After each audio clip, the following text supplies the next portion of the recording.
Alors, quand on parle de l'histoire du Burkina Faso, quels sont selon vous les moments fondateurs qui ont véritablement façonné l'identité du pays tel qu'on le connaît aujourd'hui? Alors, il faut dire que pour comprendre ces moments fondamentaux de l'histoire du Burkina Faso, il faut remonter à la reconstitution de ce territoire-là, donc la colonie de la Haute-Volta en son temps. Et même bien avant cela, on peut remonter à la révolte des peuples qu'on appelait la révolte de la boucle du Mouroun, donc la révolte Bois, 1915-1916, pendant la Première Guerre mondiale, où un certain nombre de peuples de l'ouest du Burkina Faso, ayant constaté l'absence de l'administration coloniale du fait de la Première Guerre mondiale, se sont révoltés pour rejeter justement la présence coloniale. Le deuxième élément assez important pour comprendre l'attitude des Burkinabés et également ce sur quoi les Burkinabés se fondent, c'est la reconstitution justement de ce territoire après sa dislocation en 1932. Voilà, et puisqu'en 1932, la Haute-Volta a été disloquée en 3 territoires, voilà, et partagée entre la colonie de la Côte d'Ivoire, la colonie du Soudan français, donc l'actuel Mali, et la colonie du Niger. Alors, il a fallu un certain nombre de luttes, notamment celle de la chefferie traditionnelle, particulièrement la chefferie Mouaga de Ouagadougou, Ouaïga et autres.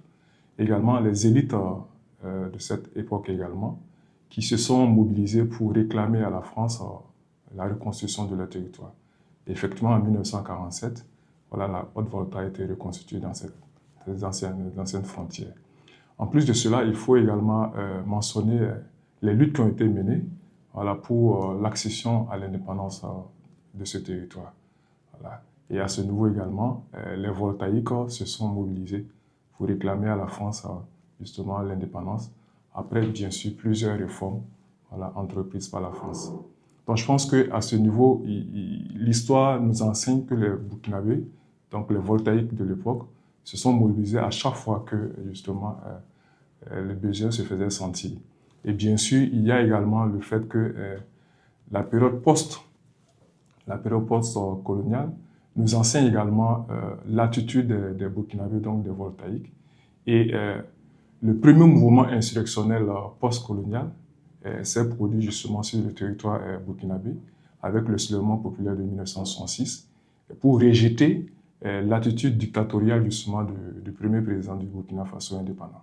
Il s'agit du président Maurice Yamégo, qui, du multipartisme, avait décidé justement de passer au monopartisme en imposant son parti, voilà, le MDV-RDA.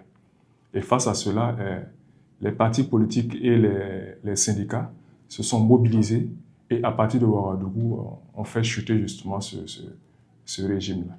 Donc vous voyez que dans l'histoire du Burkina Faso, beaucoup d'enseignements justement peuvent être tirés. Et pour comprendre un peu le présent, je pense que le passé est important voilà, pour comprendre le présent actuel. Alors, nous sommes à Ouagadougou, une ville qui est souvent présentée comme le cœur politique et culturel du Burkina. Comment est-ce que son histoire particulière explique-t-elle le rôle central qu'elle occupe encore aujourd'hui? Oui, il faut dire que Ouagadougou occupe un rôle central.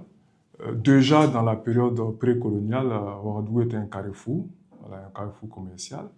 Ouagadougou également est le cœur des royaumes aussi. Hein. Il faut dire que quand on dit les royaumes aussi, il y en avait plusieurs, mais Ouagadougou étant le cœur, c'est là que voilà, le pouvoir également colonial s'est installé, faisant justement du roi, voilà, du chef Mouaga, donc le Moro Naba de Ouagadougou, voilà, l'un des plus, les leaders, en tout cas religieux, voilà, les plus en vue durant la période coloniale. Alors, il faut dire également que l'installation de l'administration coloniale à Ouagadougou a fait de Ouagadougou justement une ville centrale pour voilà, la colonie et aujourd'hui l'État burkinabé. Et autre chose également dans l'histoire du Burkina Faso, il faut dire que le premier mouvement politique qui a été créé par le Moro Naba de Ouagadougou. pour la reconstitution du territoire de la Haute-Volta. Et autre chose également, les grands mouvements insurrectionnels sont partis de Ouagadougou. Voilà. Donc, je vous ai parlé tantôt du soulèvement populaire du 3 janvier 1966. Plus tard, tous les principaux coups d'État qui ont rythmé la vie politique du Burkina Faso sont partis de Ouagadougou avec la prise du pouvoir, l'occupation de la radio, la télévision et puis le palais ensuite. Alors, les premiers camps militaires étaient installés à Ouagadougou avant de se déployer sur l'ensemble du territoire. Alors, 2014, le deuxième soulèvement populaire, part de Ouagadougou et touche également les autres villes du pays. Alors, c'est dire que Ouagadougou, politiquement, est une localité, est une zone, c'est le poumon politique, culturel, de notre pays. Alors, beaucoup parlent souvent de résilience burkinabé. D'un point de vue historique, comment la société s'est-elle construite autour de cette capacité à résister, à se réinventer et à avancer malgré les différentes épreuves? Oui, il faut dire que le territoire du Burkina Faso actuel, ancienne Haute-Volta, a été dépourvu comparativement à d'autres territoires de ressources naturelles abondantes. Donc du coup, les voltaïques, les Burkinabés aujourd'hui, ont dû faire face à pas mal de situations. Et je vous ai déjà expliqué la dislocation de ce territoire. Et quand on va chercher les raisons qui ont été avancées par l'administration coloniale à cette époque-là, c'était justement la non-viabilité de ce territoire-là. Et la seule chose, la richesse essentielle de ce territoire, c'était sa main-d'œuvre, qu'il fallait mettre à la disposition des autres territoires. Donc, pour l'exploitation des plantations en Côte d'Ivoire et pour la mise en œuvre de la vallée du Niger, qui traverse le Mali et le Niger. Donc, vous voyez que déjà, on trouve que c'est un territoire qui ne dispose pas de grand-chose, mais qui a une force en termes de main-d'œuvre. Alors, donc les Burkinabés se trouvent, malgré eux, disloqués et mis à profit des autres territoires. Et après, ils sont obligés justement de lutter pour la reconstitution de leur territoire. Autre chose, ce sont les différentes crises climatiques, les sécheresses et autres, qui ont énormément frappé ce territoire-là, ce pays. Et à chaque fois, c'est un pays où on apprend chaque fois à renaître et à puiser justement à l'intérieur et à trouver des solutions internes pour évidemment avancer. Il y a également, quand on voit l'histoire politique du Burkina Faso, c'est un pays qui, politiquement, est assez mûr et nous avons près d'une dizaine de coups d'État. Mais à chaque fois, vous voyez que les Burkinabés espèrent, on trouve à l'interne des solutions et on avance. Donc cette capacité de résilience, on peut trouver ses sources dans l'histoire, parce que nos dévanciers, à chaque fois, ont trouvé à l'interne des moyens, donc des solutions internes, pour permettre justement à ce pays-là de ne pas s'écrouler et d'avancer.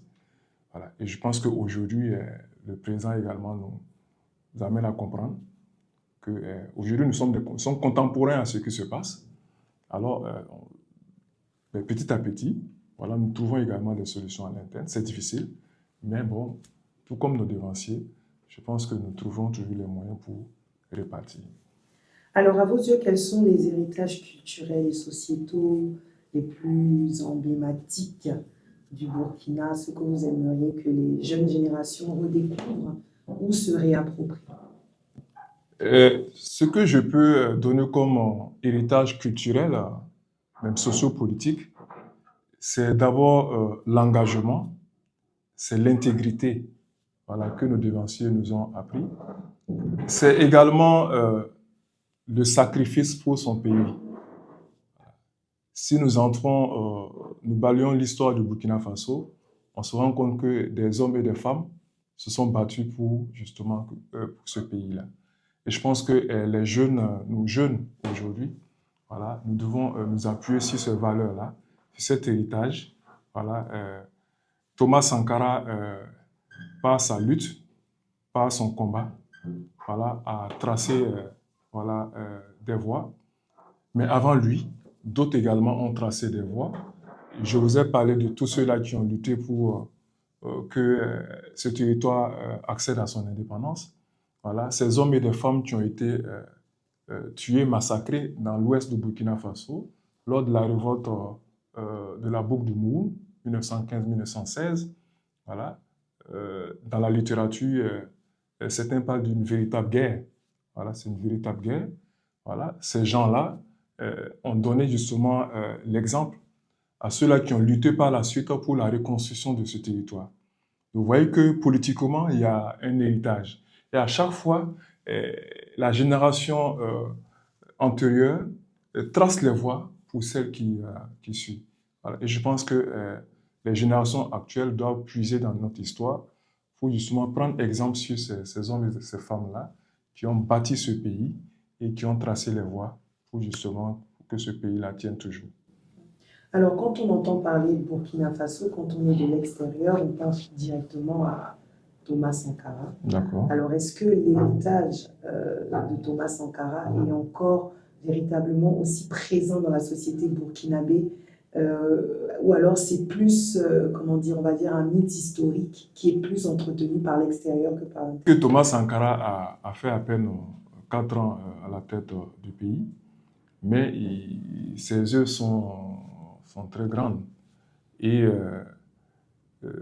malheureusement, après son assassinat, toute sa politique a été en quelque sorte balayée par une trentaine d'années au pouvoir, voilà, d'un régime qui a quasiment tout fait pour déstructurer, dénaturer justement les œuvres de Thomas Sankara. Donc, vous voyez que après un régime d'environ 3 décennies, alors ce n'est pas facile de revenir. Voilà, c'est toute une génération, voilà, qui a été formatée dans, voilà, le mythe de l'argent, qui a été formatée dans un certain nombre de valeurs de liberté et de démocratie à l'africaine, voilà, etc. Et pour revenir sur les valeurs que Thomas Sankara avait tenté de diffuser, ce n'est pas une mince affaire.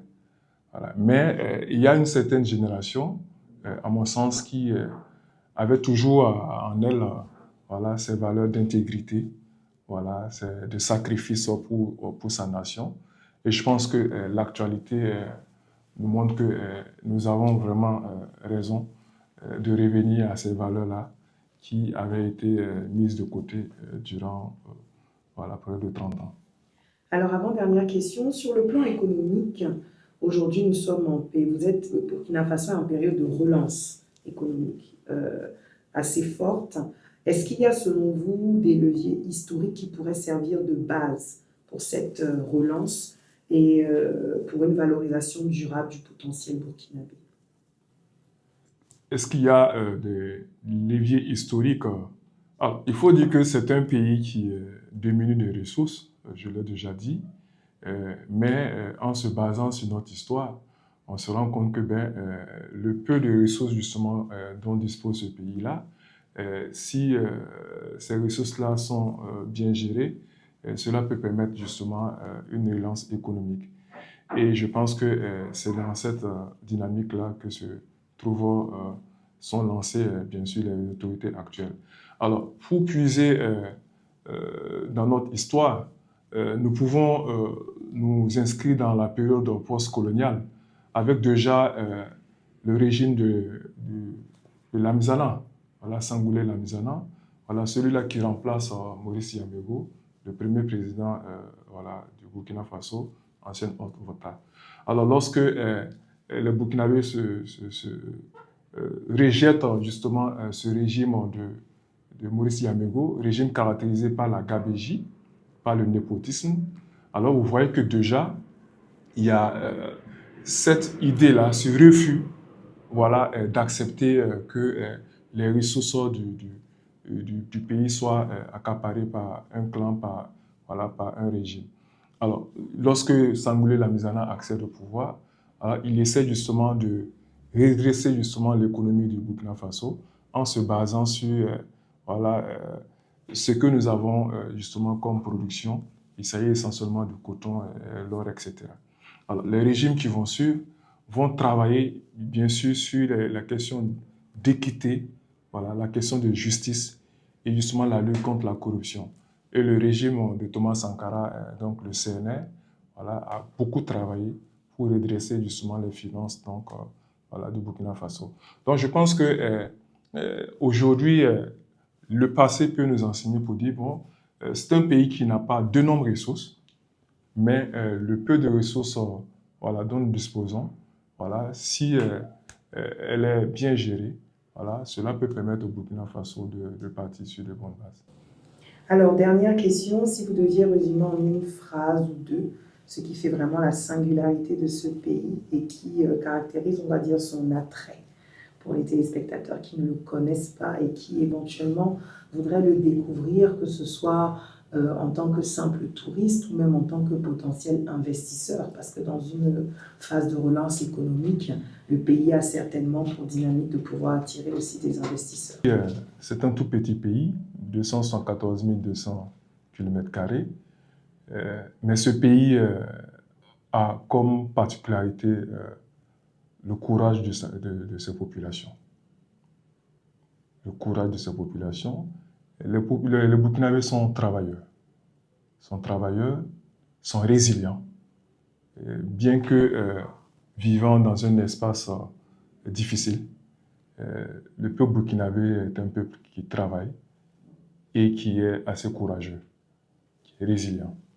La preuve, l'histoire nous enseigne, bien sûr, qu'à chaque fois, les Burkinabés ont été amenés à aller justement exploiter, en tout cas contribuer au développement, voilà, des autres territoires.